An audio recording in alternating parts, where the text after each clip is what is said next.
திராவிடமும் தமிழ் தேசியமும். உண்மையில் இந்த தலைப்பில் 3 கருத்துக்கள் இருக்கின்றன. திராவிடம் என்பதை புரிந்து கொள்ள வேண்டும், தமிழ் என்பதை அடையாளப்படுத்த வேண்டும், தேசியம் என்பதை நாம் என்ன கருத்தியலாக கருதுகிறோம் என்பதையும் தெளிவுபடுத்தியாக வேண்டும். சமீபத்தில் ஒரு தமிழ் தேசியவாதி, தீவிரமான தமிழ் தேசியவாதி, அவர் இப்பதான் படிச்சு முடிச்சிருக்காரு. அவர் சொன்னார், நான் ஆட்சிக்கு வந்தால் தமிழ்தாய் வாழ்த்த மனோன்மணியம் சுந்தரனார் எழுதிய அந்த வாழ்த்தை எடுத்து விடுவேன். அந்த வாழ்த்தை நான் தமிழ்தாய் வாழ்த்து என்பதாக ஏற்றுக்கொள்ள மாட்டேன் அப்படின்னு மறுதளிச்சிட்டார்.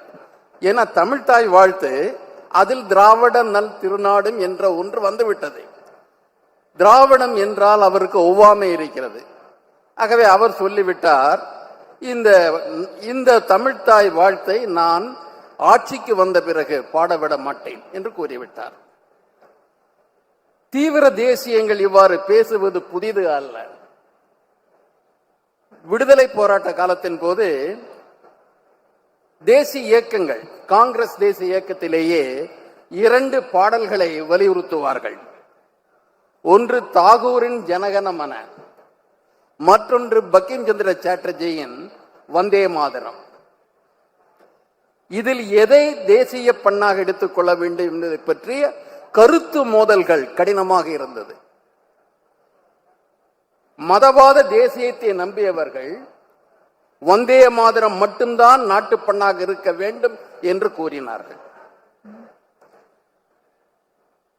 ஒரு நவீன ஜனநாயக கூட்டமைப்பாக இந்தியா இருக்க வேண்டும் என்று கூறிய ஜவஹர்லால் நேரு போன்றவர்கள் ஜனகணமன என்ற தாகூரின் பாடலை வலியுறுத்தினார்கள். இன்று இந்தியாவை ஆளுகின்ற கட்சியின் தலைமையகம் RSS சமீப காலம் வரை ஜனகணமன பாடுவதை தவிர்த்தே வந்திருக்கிறது. ஏனென்றால் அவர்களது இந்துத்துவ கண்ணோட்டத்திற்கு முரண்பட்ட ஒன்று. ஏன் முரண்பட்டது என்றால், இந்த ஜனகணமன இந்தியாவின் பன்முகத்தன்மையை ஏற்றுக்கொண்டுள்ளது.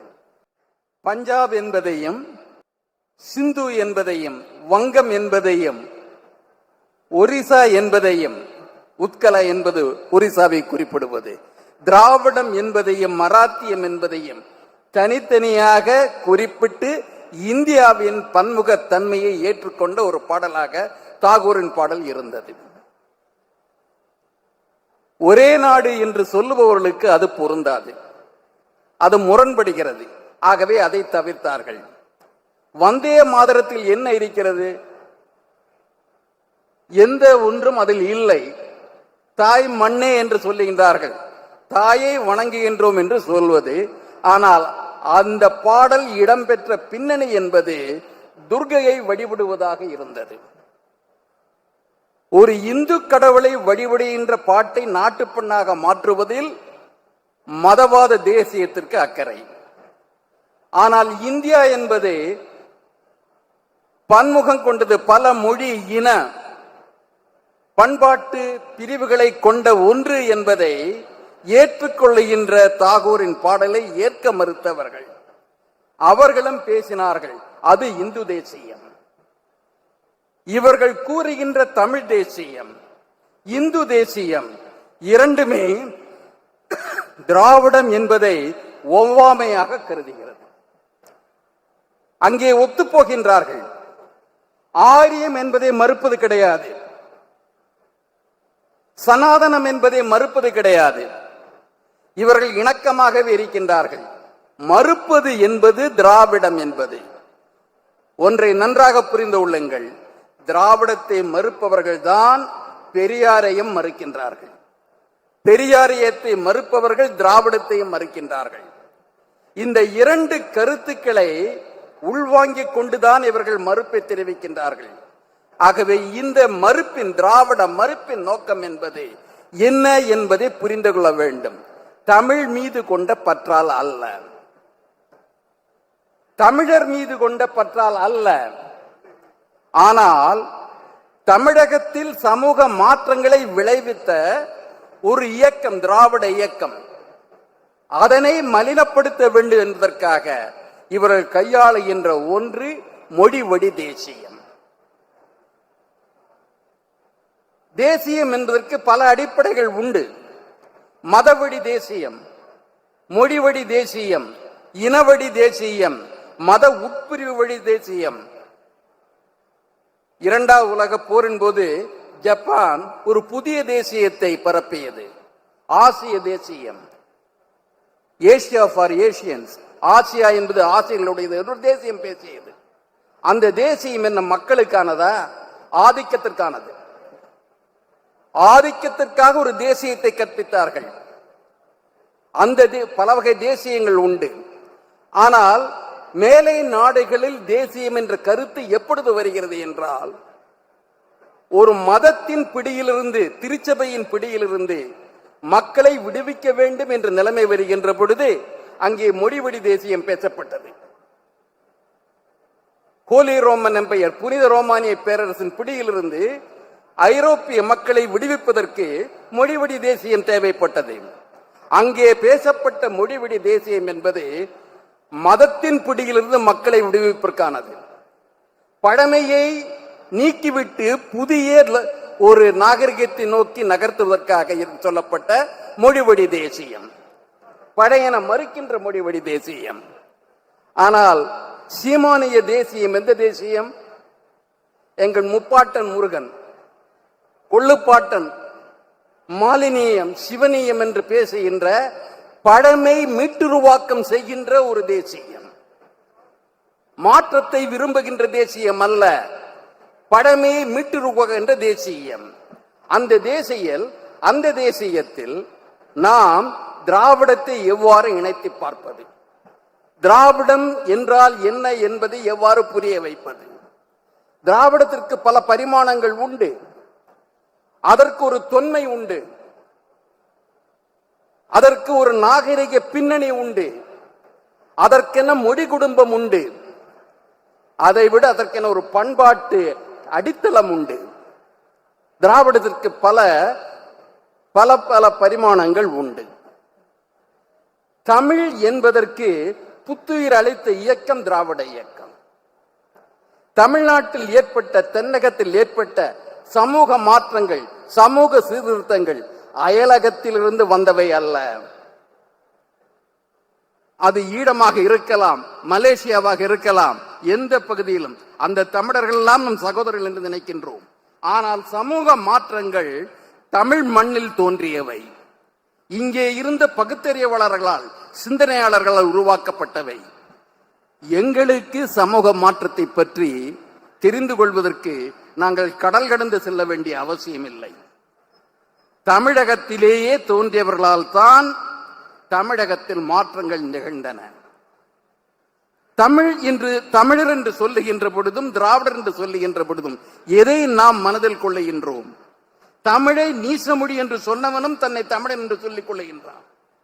தமிழரை ஆலயத்திற்குள் அனுமதிக்காதவனும் தமிழன் தான். கருவறைக்குள் புகுந்து வெளியே வரமாட்டேன் என்று சொல்லுபவனும், அந்த கருவறைக்குள் பிறர் நுழையக்கூடாது என்று சொல்லுபவனும் தமிழன் தான். ஆகவே என்ன வேறுபாடு? தமிழரின் சுயமானத்தை மதிப்பது திராவிடம், சுயமரியாதையை இழக்கின்ற தமிழர்களை அகற்றி பார்ப்பது திராவிடம். தமிழை மறுப்பது அல்ல, தமிழர்களை மறுப்பது அல்ல, சுயமரியாதை தமிழர்களை சுட்டிக்காட்டுவதற்காக பயன்படுத்துகின்ற பண்பாட்டு அடையாளம் தான் திராவிடம் என்பது. ஈனத்தமிழ, ஈனப்பறையர்களே என்று சொல்லியவர்களும் இங்கே இருக்கின்றார்கள், அவர்களையும் தமிழர்கள் என்று கூறுகின்றோம். ஆனால் நாம் கூறுவது சுயமரியாதை கொண்ட தமிழினத்தை, சுயமரியாதையை உணர்த்திய தமிழர்களை, சமத்துவம் பேசியவர்களை, பழமையிலிருந்து புதுமைக்கு நம்மை இட்டு செல்லுகின்ற ஒரு கருத்தியலை, அந்த மாற்றத்திற்கான கருத்தியல் தான் திராவிடம் என்பது. தமிழ் பகைமை அல்ல. தமிழுக்கும் திராவிடத்துக்கும் முரண் இல்லை. முரண் இருப்பதாக ஒரு சித்திரத்தை உருவாக்குகின்றார்கள். முரணே கிடையாது. ஆகவே இங்கே தமிழ் தேசியம் பேசுபவர்களது நோக்கம் தமிழை தேசமாக பிரித்து செல்வதல்ல, ஒரு ஆயுதம் தாங்கிய போராட்டத்தை அவர்கள் நடத்தி கொள்ளட்டும். அந்த அளவிற்கு விருப்பம் இருந்தால் நடத்தி கொள்ளட்டும். ஆனால் இவர்கள் தமிழ் தேசியம் பேசுவது எல்லாம் திராவிடத்தை அகற்றுவது என்பதில் தான் நோக்கம் இருக்கிறதே தவிர தமிழ்நாட்டை தனி நாடாக மாற்றுவதற்காக இவர்கள் தமிழ் தேசியம் பேசிவிடவில்லை. இதிலே ஒரு போலித்தனம் இருக்கிறது அல்லவா? எங்கே இந்து தேசியமும் தமிழ் தேசியம் இணைகிறது என்பதை பார்க்க வேண்டும். பக்தி இயக்கத்தை கொண்டாடுகின்றார்கள், நந்தனை சுட்டிக்காட்டுகின்றார்கள். பக்தி இயக்கத்தில் நான் அடிக்கடி சொல்லுவது உண்டு, நாவுக்கரசரும் சம்பந்தரும் ஒரு கோவிலுக்கு செல்லுகின்றார்கள். பூஜை காலம் முடிந்து விட்டதால் கோவில் பூட்டப்பட்டு விட்டது. உடனே ஒருவர் தமிழில் பாடுகின்றார், ஆலயத்தின் கதவு திறக்கின்றது. இவர்கள் பார்த்த பிறகு மற்றொரு தமிழ் பாடலை பாடிவிட்டார், அந்த கதவு மூடிவிட்டது.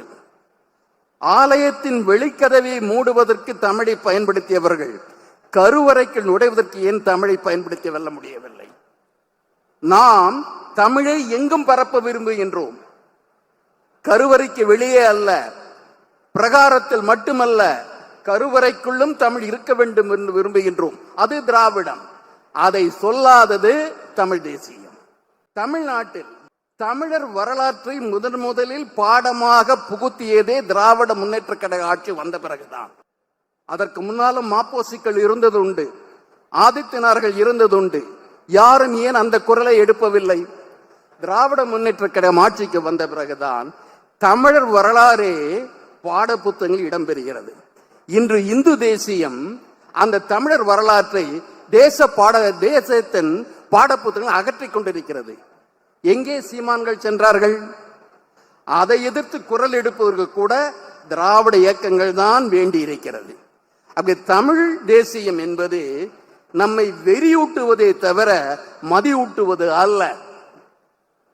திராவிடம் என்பது நமக்கு மதியூட்டுவது, சுய மரியாதையை தெரிவிப்பது. நமக்கு இன்று இருக்கின்ற சூழலில் இனியும் நாம் விடுபடவில்லை. இனியும் நாம் அடைய வேண்டிய உரிமைகள் ஏராளம் இருக்கிறது. இந்த சூழலில் திராவிடத்தின் மீதான தாக்குதல் என்பது சமத்துவத்தின் மீதான தாக்குதல், பொது நீதியின் மீது, பொதுமையின் மீது, பொது உடைமையின் மீது வருகின்ற தாக்குதல். இதை புரிந்து கொண்டு இந்த திசை திருப்புகின்ற, மடைமாற்றம் செய்கின்ற தமிழ் தேசியங்களை நாம் புரிந்து கொள்ள வேண்டும். தமிழை வெறியர்களுக்கு விட்டுக் கொடுக்க விட முடியாது. தமிழை தமிழர்களுக்காக பயன்படுத்த வேண்டும் என்றால் திராவிட இயக்கங்களை வலுப்படுத்தியே ஆக வேண்டும், மேலும் மேலும் வலுப்படுத்தியே ஆக வேண்டும். அதற்காக இத்தகைய அமைப்புகள் பயன்பட வேண்டும். நன்றி, வணக்கம்.